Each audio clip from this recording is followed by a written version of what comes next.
So some teasers of changes to secondary objectives, buffs to Drukhari and Custodes, and an interesting rules change for Admech. Is this latest rumour an actual leak of the new balanced Dataslate? Or is it all filthy lies on Wishlisting?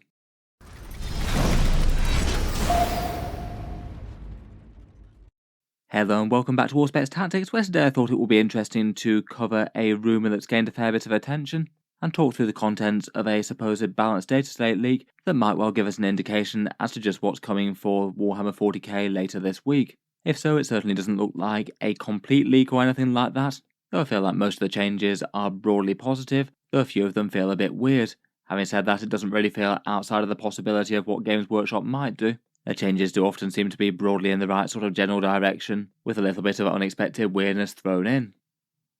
As has been long expected for a while now, the balanced Dataslate is due this week. 40k's next points and rules update, the new version of the Munitorum Field Manual, and any rules tweaks that they deem necessary to the core game or the factions themselves. We knew that this one was going to be coming in late January and likely after the Las Vegas Open, as Games Workshop doesn't like to disrupt the most major tournaments in the world by dropping rules updates just before, maybe taking a bit of a lesson from last year.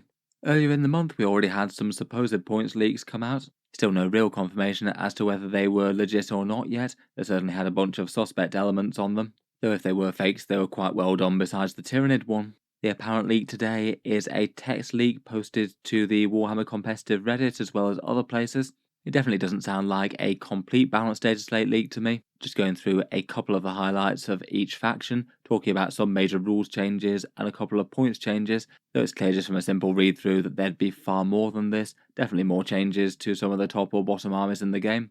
There's definitely nothing to be getting excited about absence of changes in this. It's definitely unconfirmed at the moment as a text leak and could easily be fabricated, and it absolutely doesn't sound like the complete list of changes that they're doing. With the individual changes for this one, I wouldn't say that anything super obviously gives it away as being just completely made up or false. It doesn't look like they're trying to get away with selling us anything that's truly unbelievable. Not everything is the exact thing that I'd do myself, but most of it seems broadly sensible or kind of expected, with a couple of actually kind of interesting thought through things. The proposed change to the Admech does sound kind of interesting.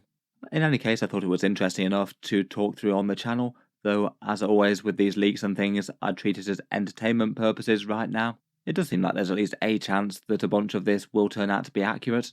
To be honest, I wouldn't be surprised if some of it was on the money, even if they had no idea what was actually coming and were just making up some likely changes.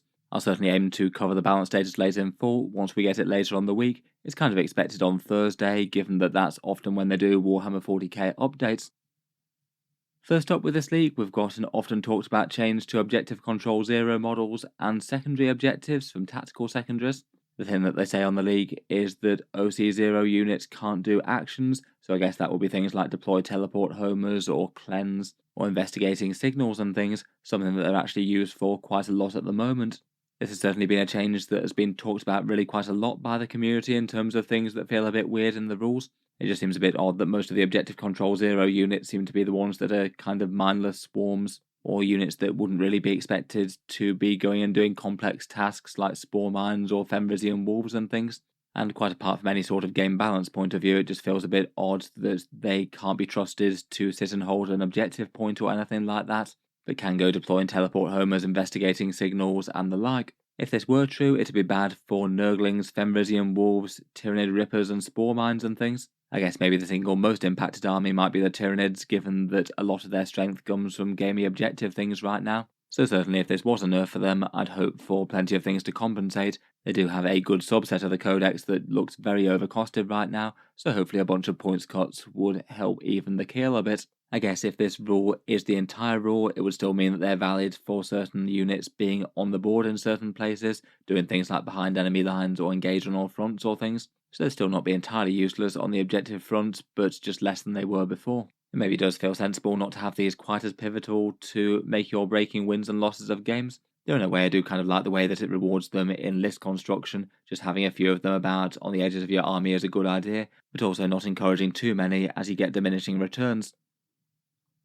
Otherwise, going through the supposed leak things for the actual armies, the Necrons had two changes listed, and both of them trying to rein in the Catan a bit. First up, the Catan just go up in points cost by 10 points apiece, which honestly, if so, isn't really much of a change to compensate Furthermore, gaining the 5+ Feel No Pain in the Codex, they'd still be absolutely standout models in game, and some of perhaps the most undercosted things around. Otherwise, it seems they've got a proposed rules change in the Hypercrypt Cosmic Precision stratagem. It can't be used to teleport Catan. That's the one that in the Hypercrypt Legion you can drop a Catan somewhere just outside of 3 inches of enemy models, and that could be a massive deal to just throw a Nightbringer or a Void Dragon or something into the enemy backfield, and watch they have to frantically maneuver their army to do everything they possibly can to try and kill it.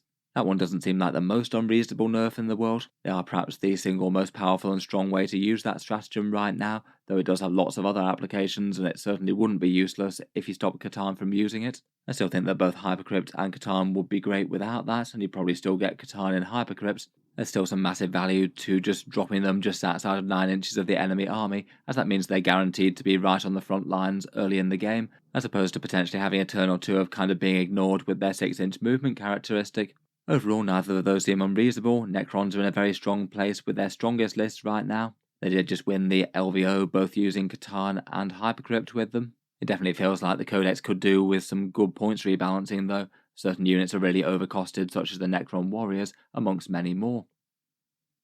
Next up for the Drukhari listed on this change list was a bunch of buffs to specifically the Homunculus Covens, Grotesque going down 5, Rax by 2, the Homunculus by 10, Urinary Rakarth by 10, and the Talos by 15.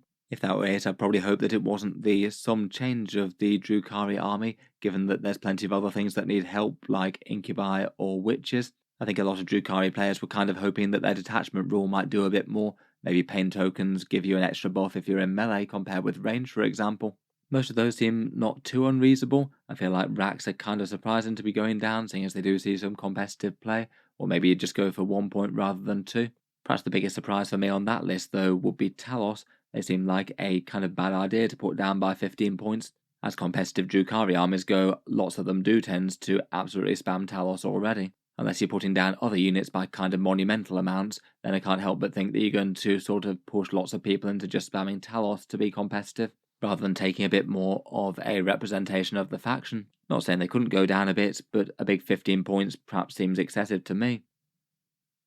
For Chaos Space Marines, the changes listed seem plausible enough to affect the kind of cookie-cutter competitive Chaos Space Marine list out there at the moment, basically chosen with Lords in Rhinos, backed up by Forge Fiends, maybe Obliterators, and some Accursed Cultists for swarming objectives. The lists here do seem kind of punitive to those units. A Chaos Lord up a big 40 points apparently, chosen up 4 points per model, and Forge Fiends plus 20 points.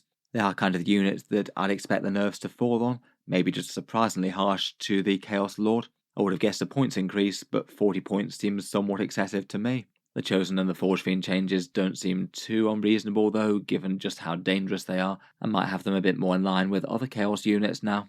Otherwise, this supposed league also suggests some changes to Chaos Marks as well, Accursed Cultists being unable to take Chaos Marks at all. I guess that still means that you'd be able to do the Dark Pact, but you wouldn't be able to, say, hide them with the Nurgle stratagem, I guess, or get the absolute full rerolls from the Undivided stratagem, or the boosted version of the Dark Pacts. I guess they weren't listed on the points changes, which might mean that they're just as tough as they were before, besides any Nurgle shenanigans. That maybe doesn't seem like the worst idea in the world, have them be just tough objective holding chaff, but that would make them a bit less dangerous with the damage they can do, and could still be pretty good for swarming objectives.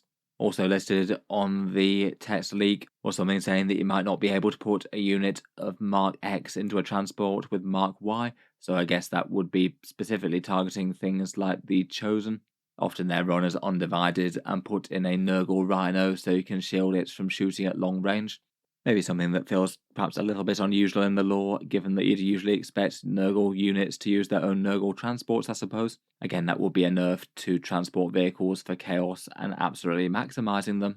Overall, I can't say that these changes would surprise me too much if they did happen for Chaos Marines. I'm not necessarily sure if they absolutely needed to mess around with Chaos Marks and things, really. I suppose there's plenty of ways they could have chosen to turn them down. I wouldn't have actually been too surprised if they'd done some sort of change to the stratagems, particularly the Undivided one with the 4 rerolls to hit and wound. Just seems kind of surprisingly excessive for the carnage it can cause for just 1 CP. Otherwise, though, I wouldn't be too surprised if they got some sort of nerfs that hit these kind of units. That had been one of the armies that had been taking down most of the tournaments alongside Eldari.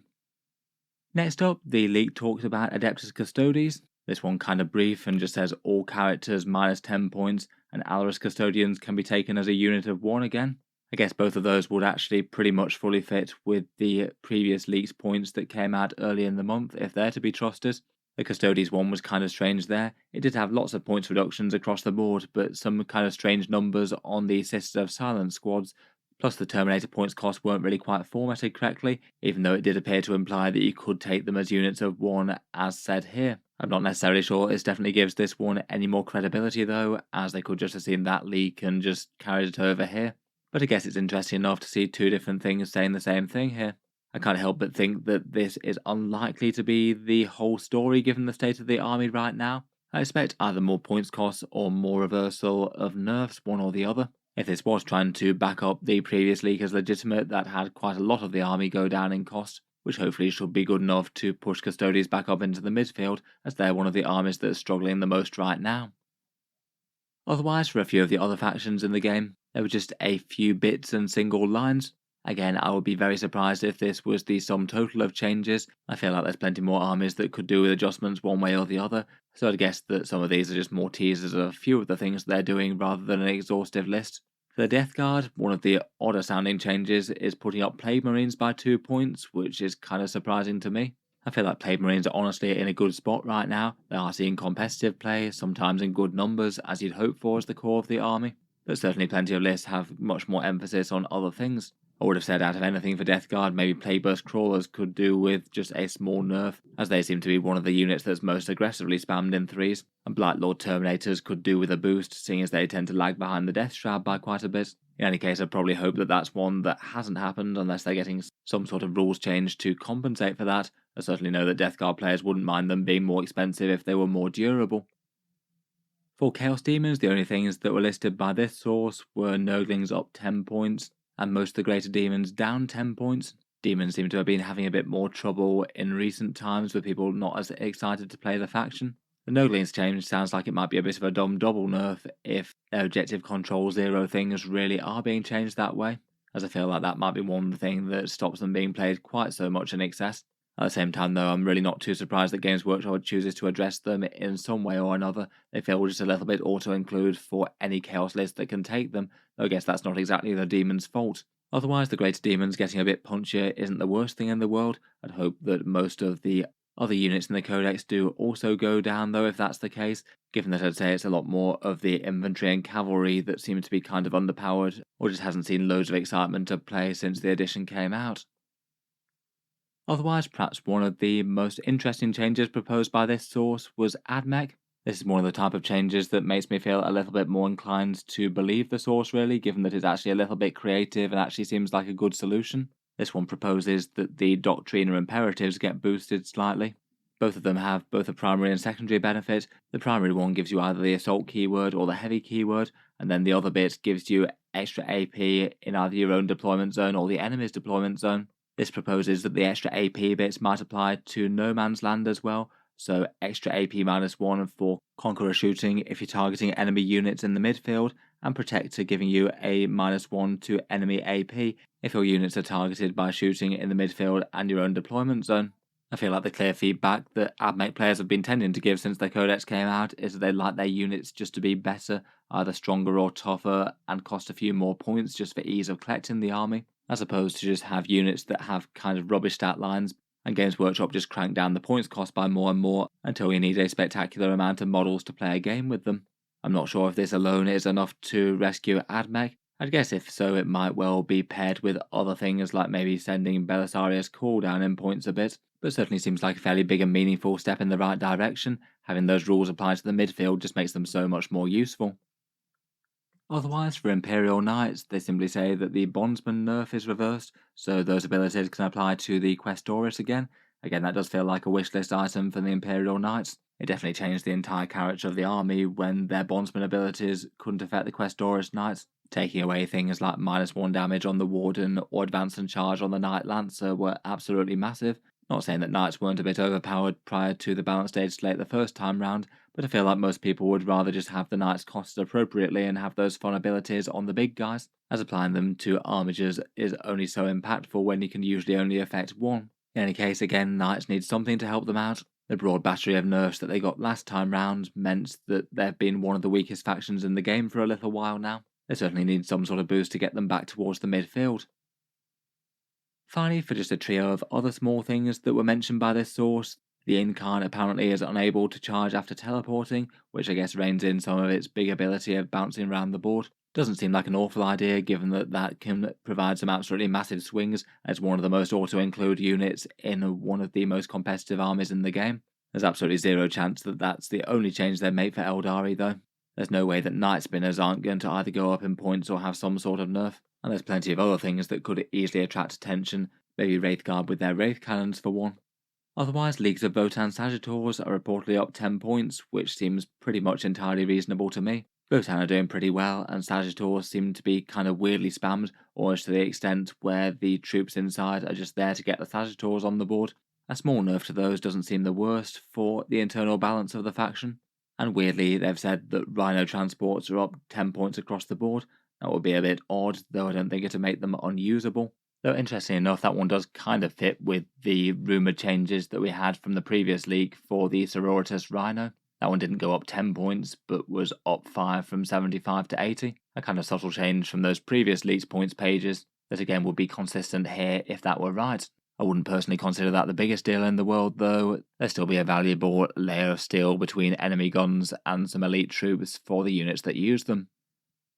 In any case, let me know what you think of these. Are they real? Are they fake? And which of these do you think would be actually good changes for the factions and armies affected, and which would not? I look forward to hearing your thoughts down in the comments below. If you've enjoyed the video, then feel free to subscribe to Auspex Tactics, where I'll certainly keep the regular 40k videos coming. I will certainly cover the balanced data slate in detail when we get it, likely Thursday it would seem. Looking forward to digging into all Games Workshop's changes and their impacts. Finally, if you have been enjoying all the videos on the channel, I would just like to mention that Auspex Tactics does have a Patreon page as well, and you can find that linked in the video description if you'd like to help support and keep all of these coming. Channel patrons do get a fair few advantages, seeing certain videos early, regular votes to see what sort of things happen next on the channel, and automatic entry into the regular prize giveaways with a chance to win some big model kits each month. If any of that sounds good to you or you'd just like to help support, the link is down in the video description.